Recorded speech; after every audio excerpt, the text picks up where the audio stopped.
سڵاو بەڕێزان، ئەم کاتتان باش.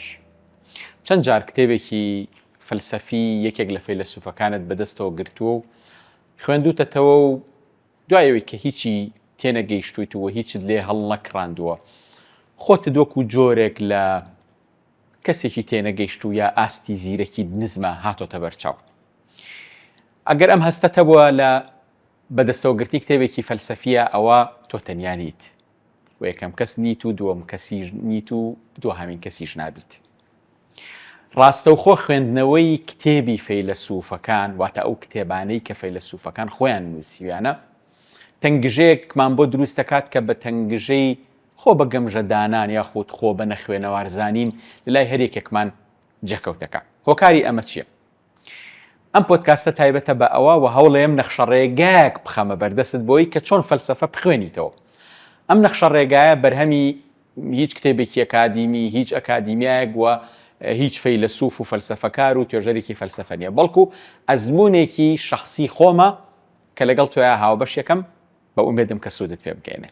ڕاستەوخۆ دەستبردن بۆ کتێبی فەیلسوفەکان هەڵەیەکە کە زۆرێک لەوانە حەزیان لە خوێندنەوەی فەلسەفەیە ئەنجامیان. بۆ نمونە بوون و کاتی مارتن هایدگر.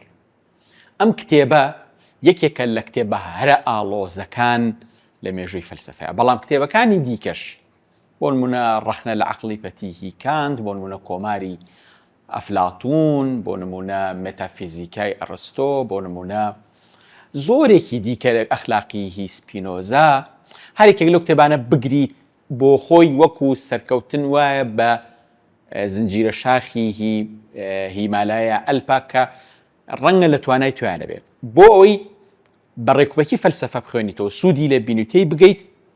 5 هەنگاوم بۆ دەستنیشان کردووی کە بە باوەڕم وایە سوودی لێ بینیت. هەنگاوی یەکەم، ڕاستەوخۆ دەزمێرە کتێبە ڕاستەنەکە. ئەی بەچی دەست پێ بکەیت؟ بە مێژووی فەلسەفە دەست پێ بکە. فەلسەفە چۆن دەستی پێکرد، فەیلسوفەکان چۆن ژیاون، مێژووی ئەم ڕشتەیە کە ڕشتەی بیرکردنەوەیە لە بوون، ڕشتەی بیرکردنەوەیە لە ئاکاری ئێمە، ڕشتەی بیرکردنەوەیە لە هەر شتێکی ورد و درشکە لە ژیانی مرۆڤ هەیە، چۆن دەستی پێکردووە. بۆیە یەکەم هەنگاو بریتیە لە مێژووی فەلسەفە، بۆ ئەوەی کە بەبێ پاڵپشت بەجێت نەهێڵم کۆمەڵێک سەرچاوت بۆ پێشنیارەکەم. بۆ نمونە مێژووی فەلسەفەی ڕۆژئاوای بێرتراند راسڵ یەکێکە لە سەرچاوە باشەکان.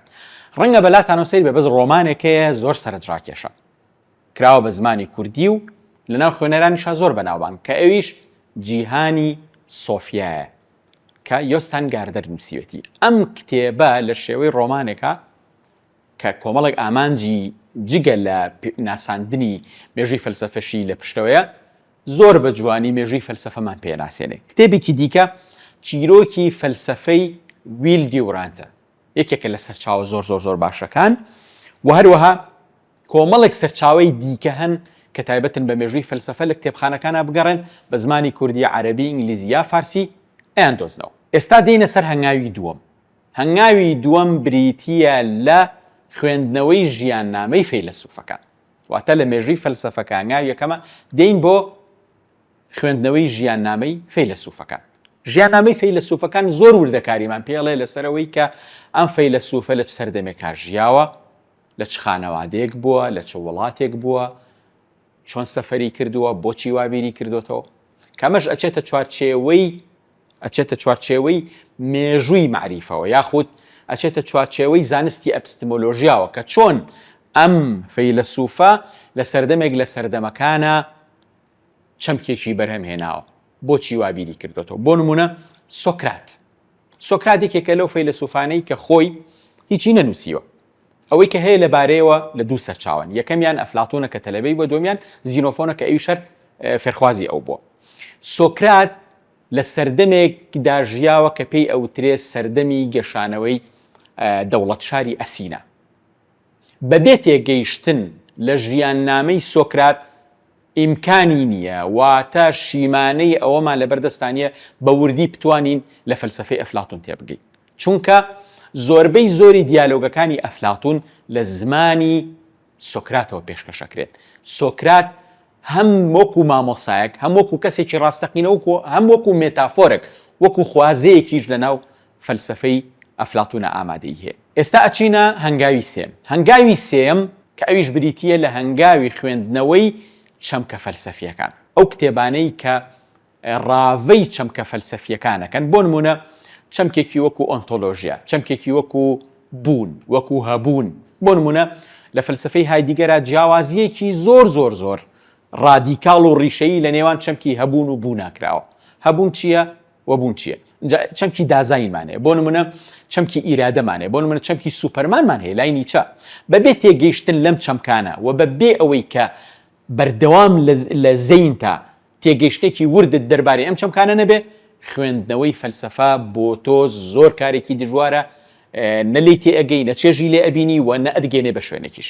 هەنگاوی چوارەم کە بریتیە لە خوێندنەوەی ئەو کتێبانەی کە ڕاوەی فەلسەفەی فەیلسوفەکانەکە، یاخود ئەو کتێبانی کە ڕاوەی کێشەیەکی فەلسەفیەکە. بۆ نمونە کتێبی بوونگەرایی، بۆ نمونە کتێبێک تایبەت بە فەلسەفەی ئەفلاتون. ئێستا کتێبێکم لە بەردەستایە لێرە کە کتێبی فەلسەفەی کانتی دکتۆر محەممەد کەمالە. کتێبەکانی دکتۆر محەممەد کەمال کە یەکێکە لە توێژەر و لە فەلسەفەکارە هەرە گەورەکانی ئێمە سەرچاوەیەکی زۆر گرنگن. تا ئەندازەیەکی زۆر کتێبەکانی دکتۆر محەممەد کەمال لە قۆناغی سێمەوە داغڵە بن. واتە لە ڕێگەی کتێبەکانی دکتۆر محەممەد کەمالەوە چەمکە فەلسەفیەکان باشە ناسی، هەروەها ئاشنا ئەبین بە قۆناغی چوارەم کە بریتیە لە خوێندنەوەی ئەو کتێبانەی کە ڕاوەی فەلسەفەی فەیلسوفەکانەکە. لەسا بۆ نمونە فەلسەفەی کانتی دکتۆر محەممەد کەمال کە پێشتریش لەسەر فەلسەفەی ئەفلاتون، فەلسەفەی نیچە و پاشتازەگەری، فەلسەفەی هایدیگەر، هەموو ئەمانە چی ئەکەن؟ دەستی تۆ ئەگرن بۆ ئەوەی کە ئامادەت بکەن بۆ ئەوەی کە دوایی بەر کتێبی هەر یەکێک لەم فەیلسوفانە کەوتی دووە خوێنتەوە تووشی واقوڕمان و تووشی تاسان نەبیت. کەواتە قۆناغی چوارەم بریتیە لە خوێندنەوەی ئەو کتێبانەی کە ڕاوەی فەلسەفەیەک یاخود ڕاوەی فەلسەفەی فەیلسوفێکمان بۆکە. ئەنجا ئێستا کاتی ئەوەیە کتێبی بوون و کاتی مارتن هایدیگەر بەدەستەوە بگریت و بەبێ ترس بخوێنیتەوە.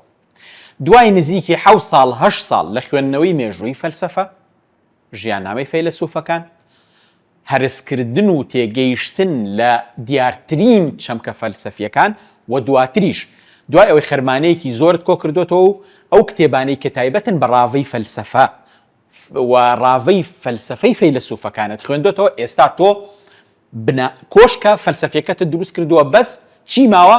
بەس پرۆسێسەکانی جوانکاری ناوەوەت ماوە کە لە زمانی ئەندازیارە فنشینی پێ ئەوترێ. کەواتە خوێندنەوەی فەلسەفە خوێندنەوەی ڕۆمان نییە. فەلسەفە بەرهەمی 2500 ساڵ تێڕامانی مرۆڤە هەرە باڵا و بلیمەتەکانی مێژووی مرۆڤایەتی بووە. بە ئاسانی ناتوانی لە کتێبی ئەتەهافوتی غەزالی تێبگەی یا تەهافوتی ئیبن ڕوشد تێبگەی، ناتوانی لە فەلسەفەی معتەزیلەکان تێبگەی، ناتوانی لە فەلسەفەی ئیبن سینا و فارابی تێبگەی، ناتوانی کتێبی ئەلمەدینەة الفاضلەی فارابی بەدەستەوە بگری و بە ئاسانی بیخوێنیتەوە. بەڵام ئەگەر ئەم هەنگاوانەی کە بۆم باس کردیت، ئەم نەخشە ڕێگایی خوێندنەوەی فەلسەفە کە بۆم پێشنیار کردیت پێی بگەیت و پیایە بڕۆیت و بە ڕێکوپێکی هەنگاو بە هەنگاو قۆناغ بە قۆناغ بیبڕیت، بە دڵنیاییەوە کاتێک پێ ئەگەیت، کاتێک کە بناغە فەلسەفیەکە داناوە، هەر کتێبێک لەم کتێبانە بەدەستەوە بگریت بیخوێنیتەوە، نەتووشی تاسانەبی، نەتووشی تەنگژابی، نەخۆت بە گەمژە و بە نەخوێنەوارە زانیت، بەڵکو لە فەلسەفە بە وردی تێ ئەگەیت، چێژی لێ ئەبینیت، لە ژیانی خۆتە سوودێکی زۆرت پێ ئەگەێنێت.